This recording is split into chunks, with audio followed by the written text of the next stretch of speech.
20 जून 2022 एकनाथ शिंदेंनी शिवसेनेत बंड केलं आणि येत्या 4 दिवसात म्हणजेच 20 जून 2026 या दिवशी या घटनेला 4 वर्ष पूर्ण होत आहेत आणि पुन्हा एकदा इतिहासाची पुनरावृत्ती होण्याची चिन्ह दिसतायत।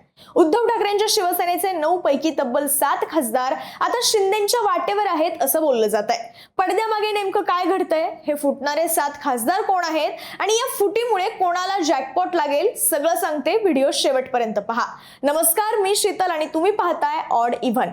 शिवसेनेच्या फुटीच्या चर्चेची सुरुवात झाली ती शिंदे गटाचे आमदार कृपाल तुमाने यांच्या एका खळबळजनक विधानामुळे।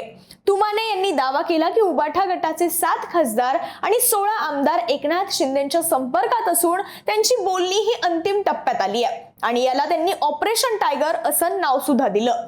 पडद्यामागे खरं तर एवढ्या वेगाने हालचाली सुरू आहेत की काही दिवसापूर्वीच उबाठा गटाचे खासदार संजय देशमुख यांनी दिल्लीत शिंदे गटाचे मंत्री प्रतापराव जाधव यांची भेट घेतली। तसंच शिर्डीचे खासदार भाऊसाहेब वाकचौरे यांनी मंत्री उदय सामंत यांची भेट घेतल्यानं संशय आणखी वाढला।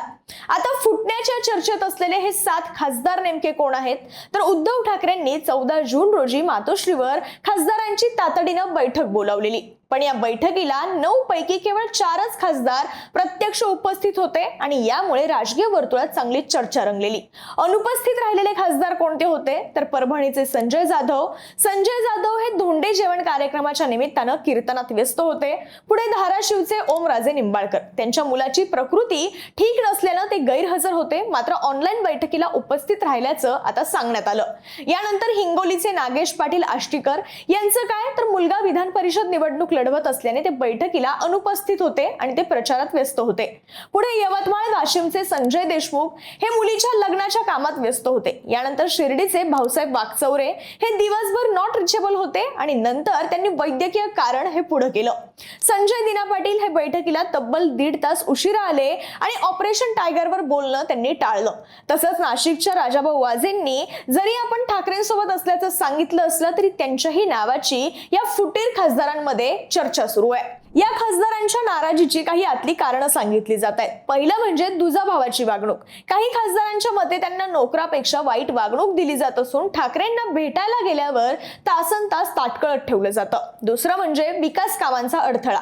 मतदारसंघातील कामांसाठी सत्ताधारी गटाची साथ आवश्यक असल्याचं या खासदारांना वाटतंय। तिसरं कारण म्हणजे आर्थिक मदतीचा अभाव।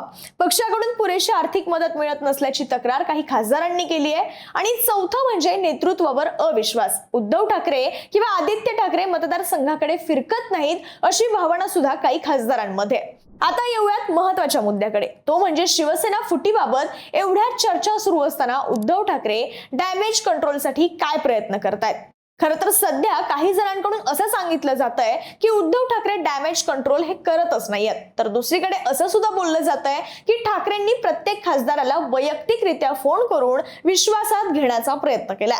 त्यांनी पदाधिकाऱ्यांच्या बैठका घेऊन खासदार गेले तरी कार्यकर्ते सोबत राहतील अशी रणनीती आखली आहे असं सुद्धा सांगण्यात येतंय, ज्याला ठाकरेंचा प्लॅन बी असं म्हणण्यात येतंय। या सगळ्या घडामोडींमध्ये अपात्रतेचा मुद्दा सुद्धा बराच चर्चेत आलाय।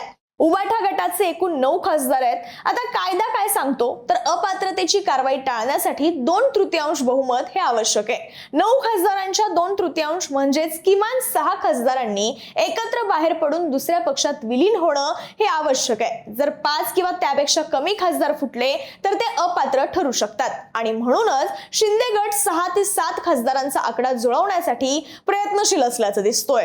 आता शिवसेना ठाकरे गटाचे 7 खासदार जर शिंदेंकडे गेले तर शिंदेंना काय जॅकपॉट लागेल, तर हे खासदार फुटलेच तर शिंदेंना दुहेरी फायदा होईल। एकतर एनडीए मधलं वजन, तृणमूल काँग्रेसमधील फुटीनंतर एनडीएचं संख्याबळ वाढलंय। शिंदे जर एनडीएला आणखी 6 ते 7 खासदार देऊ शकले तर केंद्रीय मंत्रिमंडळात त्यांचं वजन वाढेल आणि अर्थातच त्यांच्याकडे एखादं मंत्रीपद सुद्धा येऊ शकतं। दुसरं म्हणजे न्यायालयीन लढाई। सुप्रीम कोर्टात आमच्याकडेच बहुमत आहे हा दावा सिद्ध करण्यासाठी शिंदेंना आमदार आणि खासदार या दोन्ही पातळ्यांवर आपलं वर्चस्व हे दाखवता येऊ शकतं। तिसरं म्हणजे राष्ट्रीय राजकारण. महिला आरक्षण, डिलिमिटेशन आणि एक देश एक निवडणूक यांसारख्या मोठ्या विधेयकांसाठी एनडीएला 360 ते 364 खासदारांची गरज आहे. त्यात शिंदेंचा वाटा हा मोलाचा ठरू शकतो. आता जर शिवसेना ठाकरे गटाचे हे 7 खासदार फुटणार असतील तर ते टायमिंग काय असेल? हे ऑपरेशन टायगर नेमकं कधी यशस्वी होईल?